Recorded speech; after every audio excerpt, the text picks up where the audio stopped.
You're listening to Three Ps in the West, Vision West ND's podcast on people, partnership, and progress. I'm April, a representative of Vision West ND, an organization dedicated to strengthening communities, fostering economic sustainability, and building a prosperous quality of life across Western North Dakota.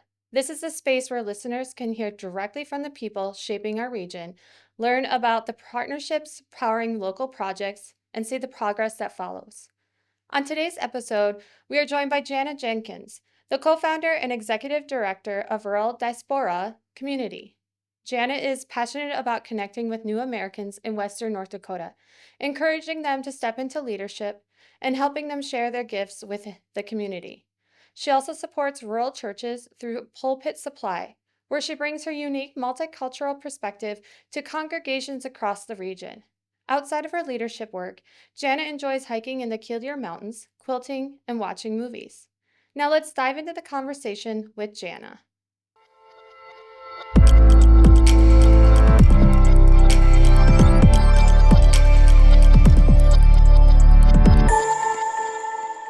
All right. Hi, Jana. How are you today? Doing good. Thank you for joining Vision West ND's podcast, Three Ps in the West, People, Partnerships, and Progress.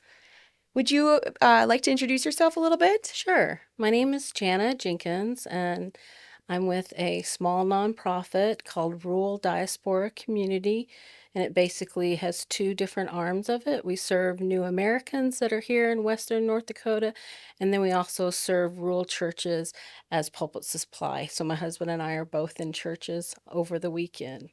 I've lived here in North Dakota about 6 years, and in Western North Dakota about 4. That's awesome. And what's your husband's name? David Jenkins. David. Okay, cool. Well, nice to meet you, Jana. All right. So after 29 years of living in Uganda and Rwanda, what moment back in Dickinson convinced you to start Rural Diaspora Community? Well, actually, I was born in Africa and lived in Africa 10 years as a child and then 19 years as an adult and raised my 5 kids in Africa. Wow. And then we actually, before we moved to North Dakota, we lived in Chicago for about 7 years. And it was when we were in Chicago, actually, my husband was reading a newspaper article that talked about the demographics changing in the Dakotas, and African American numbers were increasing. And my husband looked up from the paper and he said, Jana, I have a secret I've never told you, which is not a good way to start a conversation with your husband, with your wife. A little scary. Yeah. And I said, what? And he said, I have always wanted to live in North Dakota. Wow. And I said, I must admit, I said, where? Where's that? Growing up overseas, I'm not as familiar with America demographics. Mhm. So, and he proceeded to tell me, my husband grew up in Minnesota, and he traveled into North Dakota with his dad and his uncle for various reasons and just loved North Dakota and always wanted to live there. But he never thought our Africa world and North Dakota would come together. So really what brought us to North Dakota was the African immigrants that my husband saw. He did further research and found out that the ambassador to Rwanda embassy in the U.S. traveled once a year to Dickinson. Wow. And for several years. And my husband said, I bet that means there's a pretty large Rwandan community in Dickinson. So That's very awesome. less than 6 months later, we moved to North Dakota, and we've been here ever since. I bet North Dakota and Chicago were a huge change for you. Yes, the smallest, we've always lived in big cities. The smallest city that we ever lived in was when we were in Bismarck, Mandan. Yep. And then we moved to Dickinson for a few weeks, and now we live on a ranch outside of Killdeer. That's awesome. Yeah. That's the dream. All right. First hurdles. When African immigrants arrive in rural North Dakota, what everyday challenges around housing or work show up first, would you say? I think one of the big things is if they haven't lived anywhere else in the U.S. and North Dakota is their first spot, is having a credit rating in order to rent an apartment or buy a car, which you need for jobs. I think that's a big challenge. A lot of them come with savings, so they have money, or maybe they've borrowed money.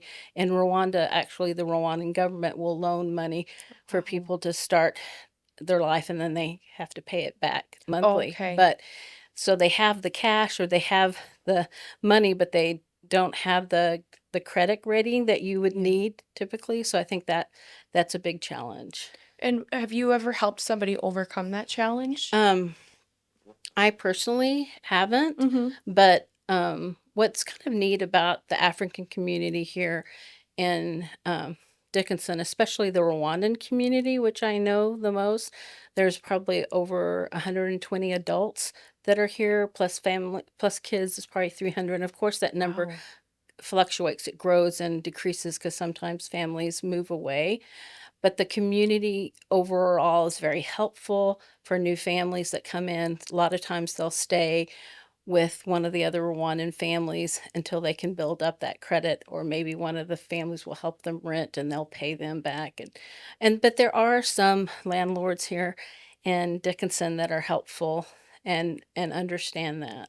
Yeah, that's amazing. I think it's important for people in North Dakota and in the US in general to realize that not everybody comes from a background where they have credit or they have a driver's license. Yeah. Those things can be challenging to get, especially when you're starting new Yeah. in a different place. I think So, another challenge is a lot of people that come have, experience and have had mhm, education and have had job experiences, but those things don't always translate here in the US. right. People aren't as trustworthy of the certain degrees that were given Mhm. outside the country. And so I think another big challenge is you have people that, might have their business degree, or they might even have their medical degree Yep. or different things, but yet they're working at Walmart or they're Mhm. working in the service community until they can build up, maybe take some equivalent tests here in the Yeah, US or education. which can be expensive Yeah. having to redo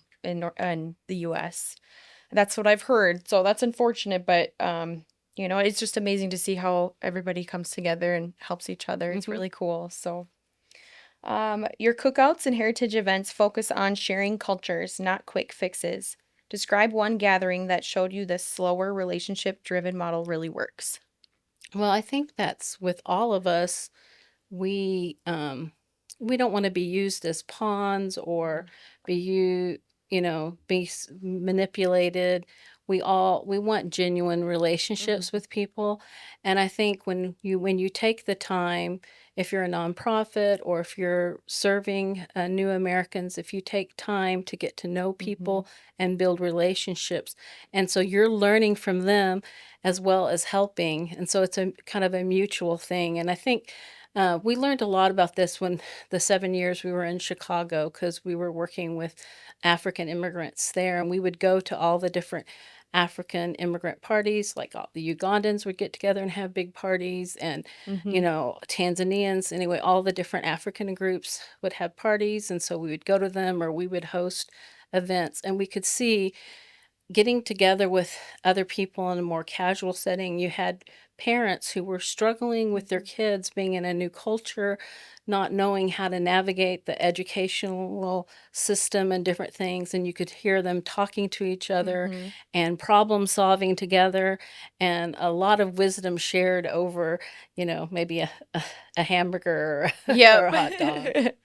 I love that. I have heard some really amazing stories about these kinds of events and people getting together. And, sometimes someone might be afraid to leave their home, but when they hear about these cookouts, they jump right on board. And I've just heard amazing outcomes have happened from Yeah, these events. yeah, So, I think different relationships have been mm-hmm. built. A lot of times it's very easy as a new American to feel Mm-hmm. isolated, and just coming together and realizing there's other people that are having similar struggles, Yep. I think is helpful. It's amazing. All right. How do you collaborate with city planners, churches, or employers to open doors for newcomers? I, to be honest, I've done a little bit with different businesses, met with a lot of HR Okay. people, and as well as, of course, on the weekends, I'm out in different rural churches. I haven't done as much with city planners, but I'm very open to. My Yeah. husband and I are very open to doing consultation and different things like that. I think we can help kind of bridge the gap Yeah. between newcomers and people who have lived here in North Dakota for a while. I think when I have met with some HR people, just talking about the different things that offer, or different things in the week, talk about maybe some potential struggles that they might have Yeah. with some of their employers, and I try to help give some advice. Well, that's So, good. That's awesome of you to do that. I think it'd be really cool to get involved with somebody, like a city planner, a yes, chamber or something. I'm sure that would be a great collaboration for you guys. So, I guess we are members of the Chamber yeah, in Dickinson, and we've done a little bit through that. awesome. Jana, you said you've said you want immigrants to see the value they bring. Share a story where someone moved from just getting by to thriving here. Yeah. I feel like a lot of times different churches and different organizations a lot of times focus on how can I help new Americans, and it can kind of be a downward, like feeling more superior, and I'm here to help this Yeah. new person. And granted, I feel like as new Americans, you do need help. As I've lived overseas in different countries, Mhm. I was desperate for local people to help Right. me as I adjusted that country. But I never wanted people to see me as a project. Yeah. No. And so I've tried to really encourage people to realize that they're here in North Dakota, not just for their jobs or for their education, but they have a lot to offer. Mm-hmm. Everyone in different cultures, this is my belief, Yeah. have different strengths and Mhm. weaknesses that they can bring to a community. And I try to encourage them to share with your coworkers.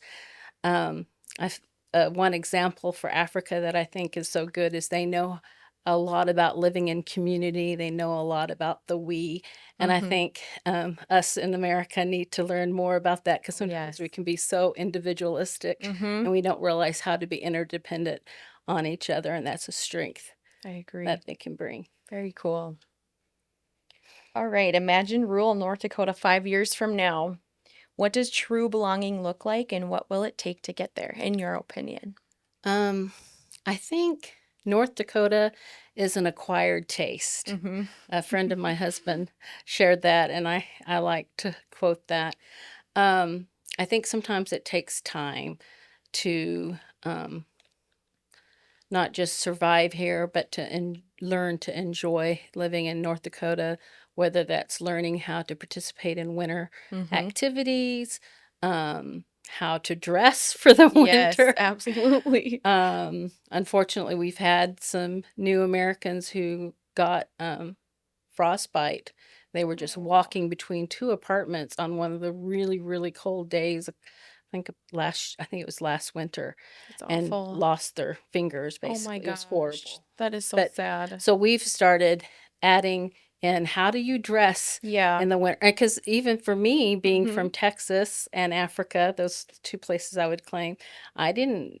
If it wasn't for my husband, who'd been grew up in Minnesota, I wouldn't know, all the different layers and how important it is to Yeah. not have your skin exposed, especially on the really Oh, cold times. absolutely. But I think in order, um, what I would see is when people are here for 5 years, they begin to move from just being new. I mean, you're always, unfortunately, unless you can say that you're sixth generation North Dakotan, I think you're always going to be seen a little bit on the outside. Yeah. But I think you get to understand more about North Dakota, and you start building relationships with your neighbors, Mm-hmm. um, and start learning the great things that living here in North Dakota offers. I think that Right. helps people to thrive. Yeah. One thing about North Dakota is, yeah, we're very individualized, but at the same time, people lean on each Oh, other, and I yes. love that. Mhm. And having communities like rural Diaspora, I mean, everybody has someone to lean on. Coming here and not knowing what are the weather, how different is the weather here compared to back home, and what to do and And who to hang out with, and yeah, just people give are each so other helpful. rides, Yeah. yeah, Yeah. stuff like that. I mean, I hardly ever. see people on the street struggling around here because there's always somebody that's willing to help a person Yes. out. So, Yes, very true. let's see. What is one simple thing listeners can do this month? Volunteer, attend an event, start a conversation, and to support immigrant neighbors. Well, I'll share two things. One, I'd like to challenge the listeners who are not new Americans to go to Walmart and count the number of languages you hear when you're in Walmart, just even there for 15 or 20 minutes. Mhm. I always like to play that game, and my record is 10 different Wow. languages I've heard. So I'm trying to break that. But I'd Yeah. like to challenge the listeners to do that. The other is to look around in your neighborhood, and if you see people that are different from yourself, um, be welcoming. And I Mhm. think, as we were talking about earlier, North Dakotans are very welcoming, but sometimes we are a little cautious Mhm. to reach out. But I know for a fact that at least the African community and I know other communities here, they they want to Mhm. know you and ask them their Yeah. stories. Ask them about their culture. People like talking about things, and you guys can learn from each other. Learn about North Dakota culture, learn about the new American culture. And I think that's what the beautiful thing about North Dakota is. Our grandparents and great grandparents all came from somewhere else. Mhm. And we are close to that immigrant story. Yes. And I think we can. In fact, I had a friend one time that was helping with new Americans, and he said the reason he is helping them is he never got to meet his great grandparents, and sitting down with a new American helps him to understand his great grandparents' journey here to North Dakota. And I thought that was beautiful. That is very cool. Yeah, I think it's important to just, like you were saying, just say hi to people, make Hmm. conversation with them, help them feel welcome. And sometimes I think we get so busy with our days that we just go about, and a simple hello it can just make a huge difference. Yeah. So, all right. I just want to say that Western North Dakota thrives when we all work together. Would you agree on that? Yes, I would. Absolutely. Thank you for that. And then I also just want to thank you and your husband directly for helping the people, and to go to ruraldiasporacommunity.org. Is there anything else you'd like to add, Jana? Um, I think I would say that I really feel that um, North Dakotans coming together with the new Americans, I think that's what makes a society fun and exciting when you have variety of cultures that Yeah. can come together and learn from each other. And that's my hope for North Dakota.